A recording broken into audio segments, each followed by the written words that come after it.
Ale ja som sa pýtal na to, že ako ste to mali pripravené, pretože aby politici nejakým spôsobom nezasahovali do vyšetrovania a tak ďalej, čo je úplne že legitímna požiadavka. Prepáčte, ale pri tak závažných veciach, ako je obvinenie špičiek tajných služieb, tak na tom pracujú mesiace a niekedy možno roky týmy ľudí.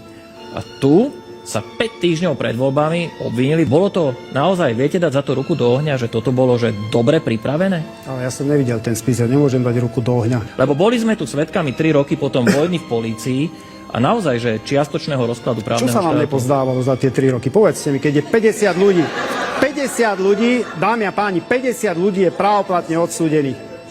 Špičky, štátni úradníci, na SIS-ke, na polícii. Povedzte jednu špičku, akože tú strašnú smerackú korupčnú kauzu. Dvakrát. Slovenská verejnosť musí vedieť, že Kováčik bol ustanovený do funkcie ako nominant KDH.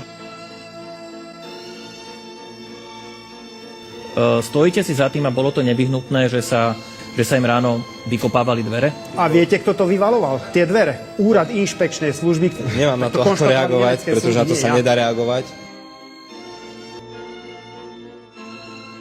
Teraz, dnes o 9:30 večer sa rozhodlo rozprávať nejakej trestnej činnosti Roberta Kaliňaka. No tak hovorili ste, že či chceme vedieť, čo tam Robert Kaliňák robil. Čo sme tam robili my traja? No tak to mohol vyšetriť, keď bol policajný prezident. To je najmenej. Ale ja nehovorím, že sme tam robili trestnú vec.